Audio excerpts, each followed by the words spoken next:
المركز المتوسطي للدراسات والبحوث في القانون الرياضي سيميت تعقد هذه الندوه الصحفيه. كنا يعني من بعد ما وقع هذا الحدث قلنا خصنا نديروا واحد الدراسه وواحد البحث. بالفعل سهرنا على تنظيم واحد التقرير، على اعداد واحد التقرير قانوني حول هذه النازله هذه. فارتئينا بان تكون هذا التقرير ممكن نعرضوه على شكل مرافعات قانونيه في القانون الرياضي للصحفيين، لان الصحفيين هما اللي غادي يتصداو لهذا المشكل هذا، وخصهم لي زيليمون وخصهم لي زارغيمون باش يخدموا وباش يعرفوا يعني الاصل ملائمه هذه الوقائع مع القانون الدولي، مع قانون المسابقات، مع مدونه الانضباط، مع لو ريغلومون دي زيكيبمون لا فيفا. كل شيء هذه الامور ناقشناها اليوم وحاولنا نوصلوها للصحفيين ونوصلوها للراي العام.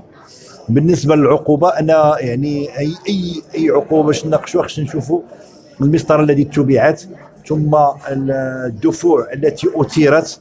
المسطره هنا تنوه بالسائرين على تدبير هذه المسطره من طرف نهضه بركان اللي كانوا استفدوا من المساطر او من الحالات السابقه.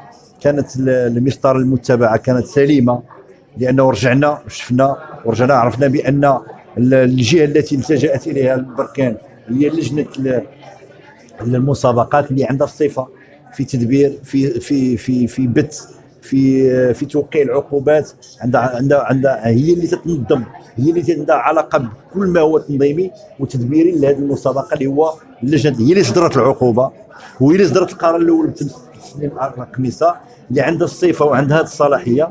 والقرار ديالها تستأنف لدى لجنه التستئناف الجويدي، اللجنه ديال الاستئناف. وبالفعل القرار الاول تم استئنافه، تحت هذا القرار تاعي تم استئنافه. البت في العقوبات الاضافيه او العقوبات الماليه خاصو اللي خصو يبت فيه اللي عنده الصفه هي لجنه الانضباط. الان تحل الملف على لجنه الانضباط اللي غنقولوا بانه سوف تستتبع عقوبات ماليه كبيره، جبر الضرر ديال الكاف من جراء الحرمان من النقل التلفازي، المستشهرين، رعاة افتكاء المقابله. فبالتالي انا ارى بان امام الطاس ما غاداش تكون شي حاجه جديده، لانه الطاس تتشوف تتبني على سلامه، تشوف المسطره واش كانت سليمه ولا لا، تتبني على القوه الثبوتيه للمحاضر ديال الحكام ومحاضر ديال المراقبين المباراه والمندوبي المباراه.